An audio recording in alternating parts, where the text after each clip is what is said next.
اب اگر ایک خاتون کو آپ دیکھنا چاہتے ہیں تو خاتون کے چند زاویے ہیں، چند وجہ ہے، چند ایسے زندگی کے برانچز ہیں کہ جسے ہمیں دیکھنا پڑے گا اور پھر اپنی زندگی سے اسے کمپیئر کرنا پڑے گا۔ پہلی چیز اگر آپ دیکھتے ہیں تو بیٹی ہے۔ بیٹی کیسی ہے، بیٹی کا والدین سے رابطہ کیسا ہے اور والدین کا بیٹی سے رابطہ کیسا ہے، یہ بہت امپورٹنٹ ہے، کیونکہ پہلا کردار اگر کوئی خاتون دنیا میں آتی ہے تو وہ بیٹی بن کے آتی ہے۔ یہاں جب یہ بیٹی تشریف لائی تو وہ دور ہے کہ جہاں بیٹیوں کو زندہ دفنایا جاتا ہے، جہاں پر خاتون کے کردار کو برا سمجھا جاتا ہے معاشرے کے اندر۔ اس معاشرے میں خدا نے اپنے حبیب کو بیٹی دی اور یہی کہا انا اعطیناک الکوثر، ہم نے تمہیں کوثر عطا کی ہے۔ کوثر تفاسیر کہتی ہیں یعنی کثیر ہے، یعنی اس میں برکت ہے اور ایسی ہے کہ دشمن تمہارا ابتر ہو جائے گا اور یہ سب چلتا رہے گا۔ آج آپ کے سامنے اگر دنیا میں گلستان کھلا ہوا ہے تو اسی کوثر کے وجود کی وجہ سے ہے۔ آج اگر یہ ذکر، یہ محفلیں، یہ مجلسیں ہیں تو آج اسی کوثر کے فرزندان کی مجلسیں ہیں، انہی کی اولاد کا ذکر ہے کہ آج آپ دیکھیں کہ دنیا ہدایت کی طرف جو ہے وہ پلٹ رہی ہے۔ اس دور کے اندر کہ جہاں بیٹیوں کو برا سمجھا جائے، وہاں بیٹی جو ہے وہ بچپن سے اپنے بابا، اپنے وقت کے نبی کی رسالت کی بقا کے لیے کام کر رہی ہے۔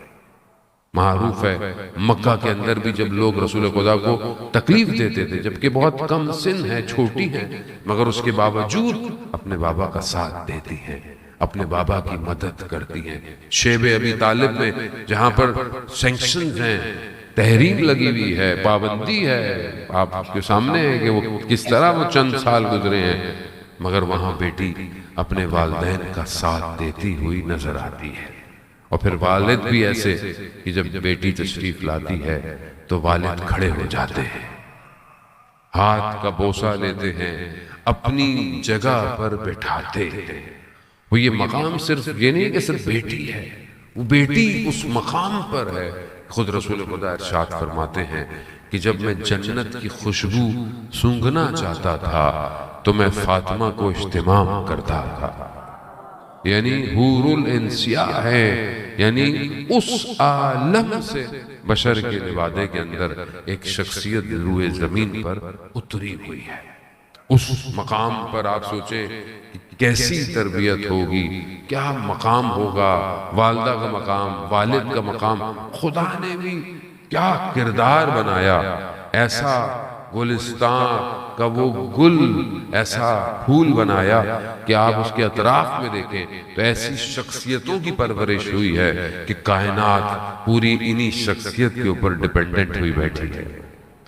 شوہر بھی ایسا جس کے علم کے جیسا کوئی نہیں، جس کے تقوی کے جیسا کوئی نہیں، جس کے حلم کے جیسا کوئی نہیں۔ اسلام کی بقا کے لیے مولا کائنات کا کردار مخفی نہیں ہے۔ پھر اس کے بعد جب اولاد دی تو ایسی اولاد کہ سید الشباب اہل الجنہ، ان الحسین مصباح الہدی و سفینۃ النجات کر دیا۔ بیٹیاں بھی دیں تو زینب و کلثوم جیسی کہ جنہوں نے اسلام کی بقا کے لیے اپنا سب کچھ لٹا دیا۔ اب یہ آسان نہیں ہے کہ ایک اللہم صلی علیہ۔ تو یہاں اگر ہم تھوڑا سا رک کر دے دیکھیں کہ ایک بیٹی کا کردار کیسا ہونا چاہیے تو عزیزان محترم ہم اپنے گھروں کی طرف توجہ دیں۔ ہمارے گھروں میں بیٹی کا کردار کیسا ہے، یا ہم اپنی بیٹیوں کے ساتھ کس طرح پیش آتے ہیں، بہت امپورٹنٹ ہے۔ روایات یہی کہتی ہیں کہ اگر بیٹی ہو تو ایک ہفتے تک، کچھ دن تک اس کا نام فاطمہ رکھو، اس کو فاطمہ کے نام سے پکارو، اور اس کے بعد اس کا کوئی بھی نام تم نے رکھنا ہے تو رکھو۔ اب ظاہر ہے کہ جب آپ یہ نام رکھیں گے تو اس کے اثرات جو ہے وہ مرتب ہونا شروع ہو جائیں گے۔ مگر افسوس کہ ہم آج اتنے عقل اور اتنا سب کچھ کے باوجود بھی آج ہمارا معاشرہ ویسے ہی ہے۔ کسی کی بیٹیاں زیادہ ہوں تو ہمارے تانے ہوتے ہیں، مجھے بعض اوقات لوگ یہ پیغام بھیجتے ہیں کہ مولانا صاحب اتنا افسوس ہوتا ہے کہ مطلب صرف ہماری بیٹیاں ہیں تو لوگ ہمیں یہ کہتے ہیں کہ خدا نے تم پر عذاب نازل کیا ہے کہ تمہاری بیٹیاں ہیں. نہیں، آج بھی آپ دیکھیں کہ معاشرہ ایسا ہی ہے. یہ تو جب تک کہ خوب انسان جو ہے وہ خود اس میں آتا ہے تب پتہ چلتا ہے. شاید میں بھی باتیں کروں، ہو سکتا ہے کہ صرف میری بھی بیٹیاں ہوں تو انسان دیکھیں آپ کے سامنے معاشرے کا پریشر، گھر والوں کے پریشر، خاندان کے پریشر، جبکہ خدا نے اپنے حبیب کو، حبیب سے بڑھ کر تو کائنات میں کوئی نہیں ہے، تو جو سب سے بہتر ہو سکتا تھا خدا نے اپنے حبیب کو عطا کیا،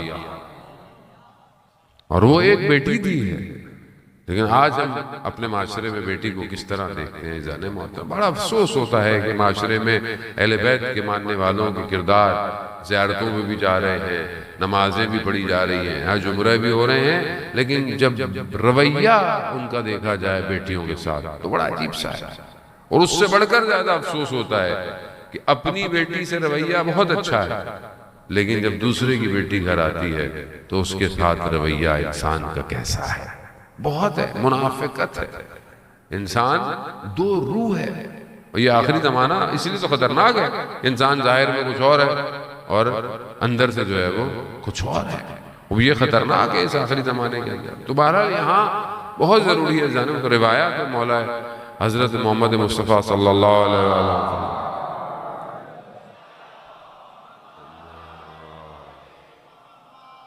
رسول خدا ارشاد فرماتے ہیں کہ جب بیٹی گرے تو اس کو اٹھا لیا کرو، اور جب بیٹا گرے تو اسے سختیوں میں پلنے دو. کیوں؟ کیونکہ کل بیٹی کے نصیب کا پتہ نہیں کہ اس کے نصیب کیسے ہوں گے. اب اگر آپ دیکھیں کہ بہرحال جب تک رسول خدا زندہ رہے تو بیٹی کو کوئی تکلیف ہونے انہوں نے نہیں دی. کس طریقے سے بیٹی کے ساتھ پیش آتے رہے، کتنی تلقین بیٹی کے لیے کرتے رہے، بیٹی کے دروازے پر کس طرح جاتے تھے، خوب یہ آپ کے سامنے ہے. تو یہ پہلی ذمہ داری بیٹی کی پرورش. اور آج کے اس دور میں کہ جو سوشل میڈیا کا دور ہے، بڑا خطرناک دور ہے، یہاں پر بہت زیادہ ذمہ داری ہے والدین کی کہ ایک اچھی بیٹی معاشرے کو دینا، چاہے اس کی تربیت ہو، چاہے اس کی تعلیم ہو، چاہے اس کا اخلاق ہو، چاہے اس کا کردار. آج یہ ہمارے اپنے اوپر بھی ڈیپینڈ کرتا ہے کہ جب معاشرہ یا میں اپنے بیٹے کے رشتے کے لیے اگر کہیں جاتا ہوں تو میں سامنے والی بیٹی میں کیا تلاش کر رہا ہوں. یہ بہت امپورٹنٹ ہے. ادھر آپ دیکھیں کہ جب مولا کائنات کی شادی ہوتی ہے اور جب ازدواج ہو جاتی ہے اور رسول خدا شادی کے بعد پوچھتے ہیں مولا کائنات سے کہ آپ نے فاطمہ کو کیسا پایا، تو کیا فرماتے ہیں مولا کائنات کہ یا رسول اللہ میں نے خدا کی عبادت میں فاطمہ کو مددگار پایا. تو کیا آج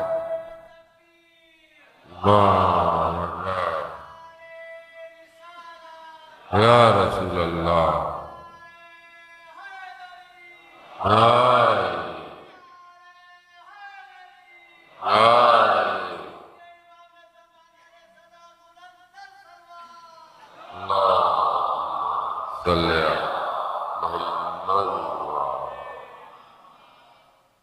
ہم کیا جب بیٹی کو ڈھونڈتے ہیں بیٹے کے رشتے کے لیے یا اپنی بیٹی کی تربیت کرتے ہیں، کیا ہم اس کی ایسی تربیت کرتے ہیں کہ کل وہ جب اپنے گھر جائے یا کسی کی بیٹی ہمارے گھر آئے تو کیا وہ خدا کی عبادت میں مددگار ہے یا نہیں؟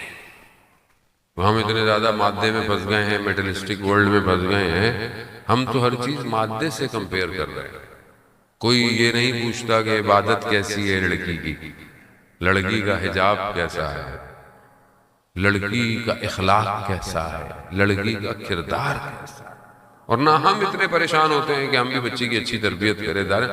جب تک باطن پاک نہیں ہوگا بطن سے نکلنے والا بچہ وقت کے امام کی نصرت نہیں کرے گا.